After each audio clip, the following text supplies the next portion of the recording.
Here we are back at Future Digital. In our last episode, we made a comparison of cryptocurrencies to libertarianism in that it's not regulated by governments. This episode, we'll talk about whether crypto is a good hedge against inflation. In other words, can crypto offset the effects of prices constantly going up?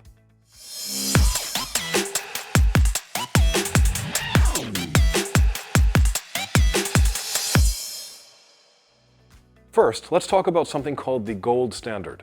The gold standard is essentially a monetary system that is based on there being a relatively fixed amount of gold in the world. I say relatively because sometimes more gold is discovered and it's mined. And that's why they call it crypto mining. This would pertain to cryptocurrencies that have a fixed supply, meaning that there's only so much of it.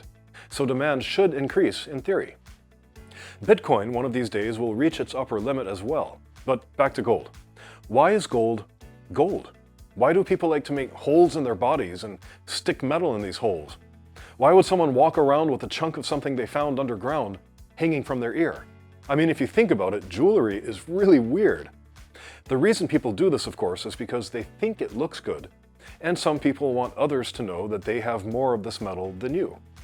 Getting married? Then take a piece of metal, put it on your finger, and don't forget to stick a rock on it. People like gold because they like it. There is no other reason, and our planet is a finite environment, meaning there's only so much gold on it. If we want to have an economy and currencies so we can buy stuff, then it has to be based on something, so why not gold? Most economic systems throughout history have been based on the gold standards.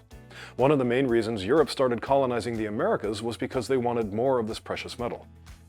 Modern economies still use the gold standard to a certain extent, but currencies today tend to be based on what the currency will be worth tomorrow.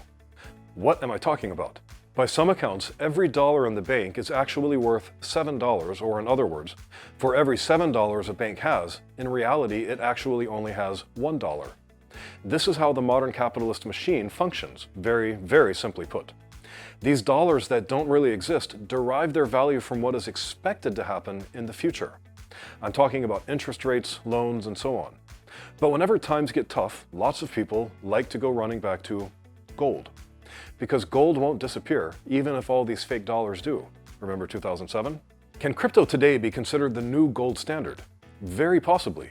One thing I'd like to point out is that like gold, and like most stocks, if a cryptocurrency's value goes down, it doesn't mean that there is less of it. It just has a lower value at that moment.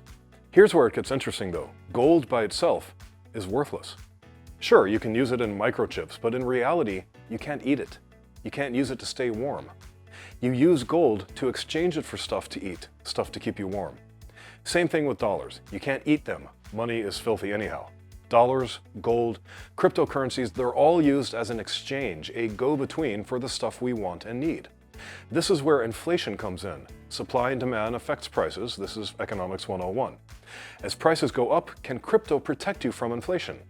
It depends entirely on how well your investments are doing and how much you're getting taxed when you sell your crypto in exchange for dollars so you can buy gold, so you can buy something to eat and keep yourself warm.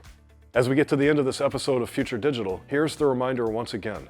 I'm not a financial advisor. Future Digital is made entirely in Estonia, the crypto capital of the European Union. Every episode I have a fact about Estonia, and this episode's fact is that Estonians are crazy about dill.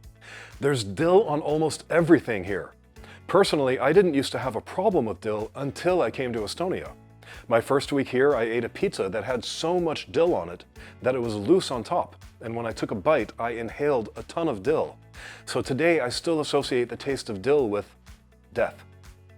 Estonians put dill on potatoes, meat. I've seen dill-flavored potato chips, ice cream, and yogurt.